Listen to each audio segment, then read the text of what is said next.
So in my last video, when I showed you guys how to do a compression test, my trike came back at 60 psi. I had it running decently, except it flooded out. So the first thing I want to check to diagnose why my compression is so low, there could be a bunch of things that could be.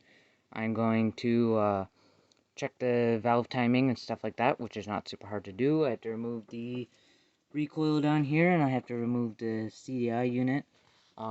Not much to do that. You need an 8mm wrench or socket and a Phillips screwdriver. So let's get right into it. So the first thing you have to remove is this CDI cover to get to this bolt and this bolt. So start by doing that. Once you have the CDI cover removed, you can see this is all your timing stuff.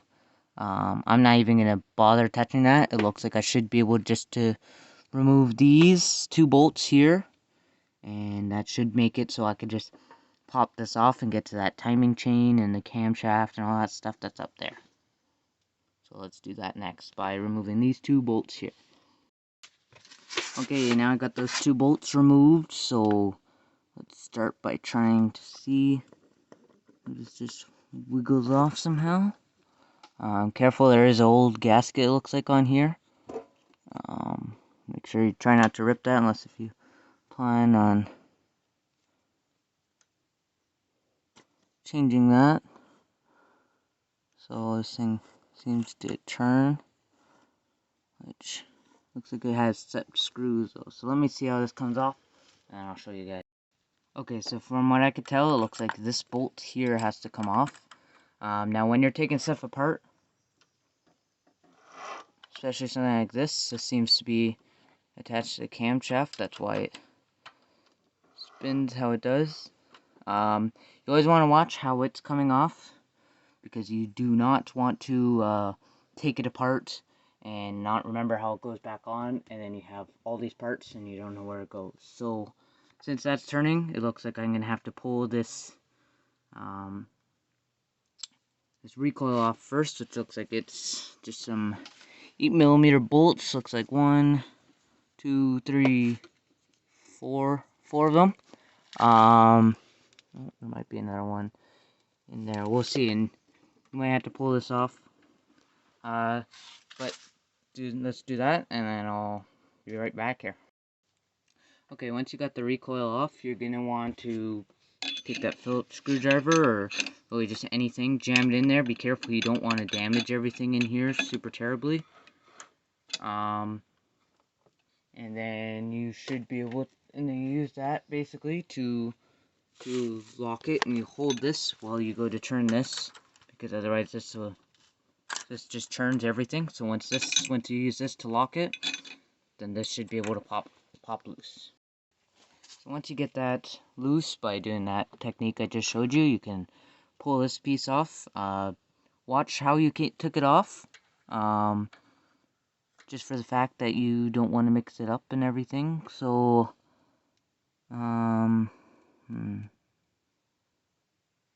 basically just watch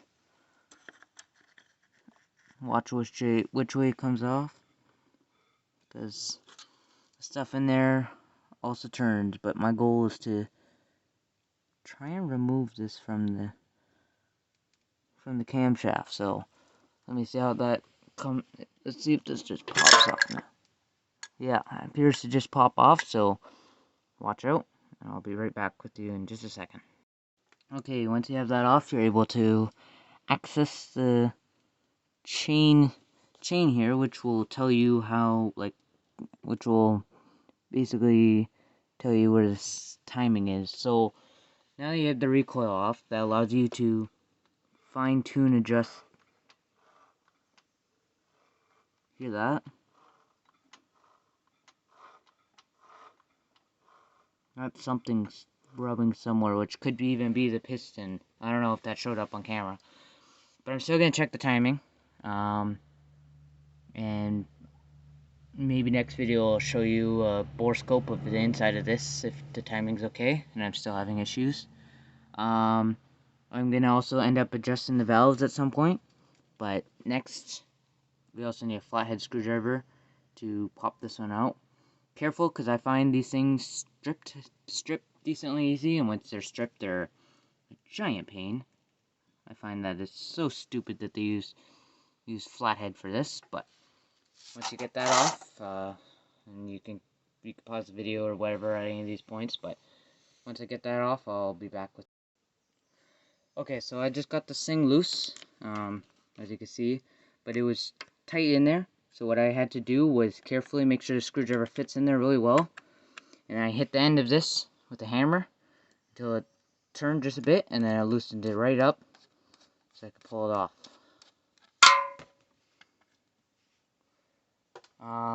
Once you can pull this off,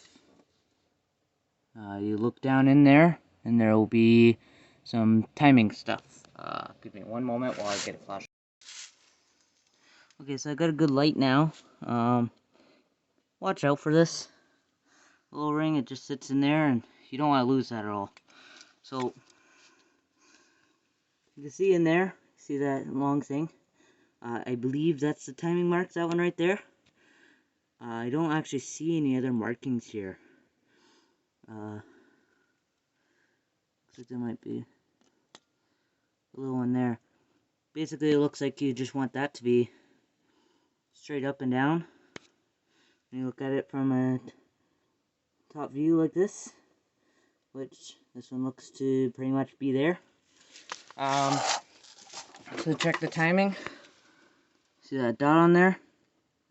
You want that one to be, I think, set here on this set. You see that notch? I think you want it to be set there. So let me turn that to there.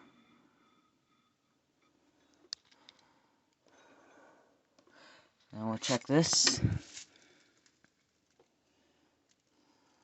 And that looks a little off. Hold on one second. Okay, so again, looks pretty much center. I'm just gonna do a couple more tests here. So well, it looks center, but to make sure that it is aligned to everything, right? Oh, I dropped my flashlight. Make sure that is.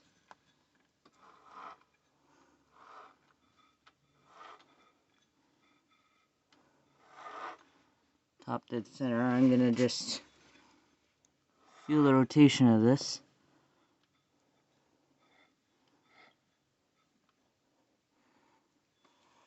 See when it gets tight.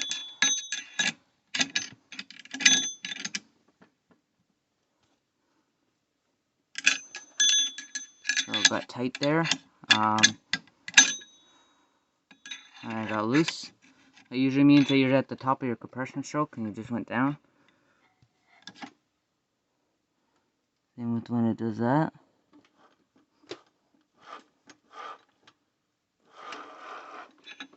Hold on one second.